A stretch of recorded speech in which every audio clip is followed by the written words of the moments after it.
Welcome to the Dr. Bo Show, a critical thinking, reason, and science-based approach to issues that matter. Justice and fair trials, a rational perspective. Explore the significance of fair trials and critical thinking in today's media-driven world. Join Jerry Sage for an insightful discussion. Hello, everyone.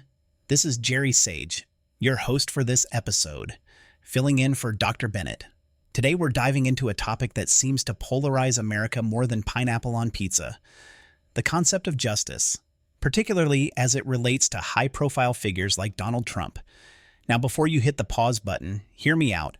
Our goal isn't to ignite debates at family dinners, but to explore the importance of fair trials, critical thinking, and the role of evidence. So grab your favorite beverage, sit back, and let's embark on this intellectual journey together. The anatomy of a fair trial. For those of you clamoring for Trump's freedom or incarceration, let's pump the brakes for a moment. The cornerstone of our legal system is the principle of a fair trial. It's something that should be afforded to everyone, no exceptions. We don't decide guilt based on Twitter threads or sensational headlines. Now, don't get me wrong. I love a good meme as much as the next person, but memes aren't admissible in courtrooms, much to the dismay of many aspiring meme lawyers out there. Why is a fair trial so critical? Well, it's the same reason you don't let your 3-year-old decide what's for dinner every night. The stakes are too high, and the outcomes could be disastrous.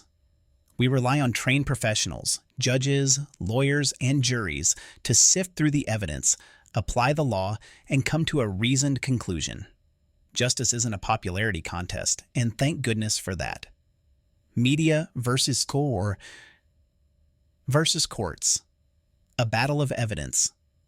In our modern world, the court of public opinion often seems to overshadow the actual court system. But here's a fun fact.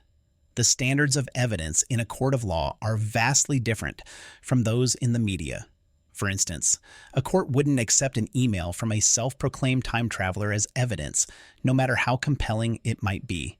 It's amusing to think about, but it underscores a crucial point. Courts require rigorous standards of proof that media outlets simply don't. Media can, and often does, lie. Shocking, I know. But courts? Not so much. That's why it's vital to let the legal system do its job. We may not have all the information necessary to make a fair legal ruling. Leave that to the professionals who do. And when the court delivers its verdict, whether you agree or not, it's essential to accept it. Remember, the system isn't perfect, but it's the best we've got. Critical thinking. Your new best friend. Let's pivot a bit to the realm of critical thinking.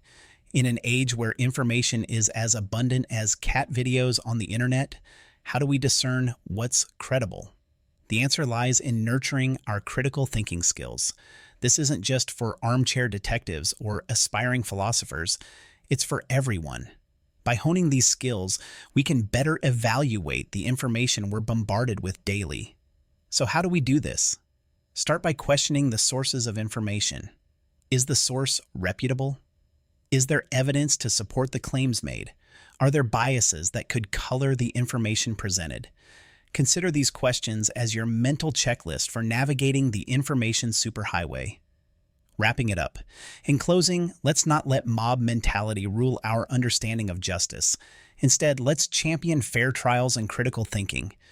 It's our responsibility to approach information with a discerning eye and uphold the principles of justice that our society is built upon. And for those of you eager to dive deeper into the realms of critical thinking and science, I'd recommend checking out Dr. Bennett's bookstore. It's a treasure trove of resources that will make your brain thank you. Thanks for tuning in, folks. This is Jerry Sage, signing off. Until next time, keep thinking critically and stay curious.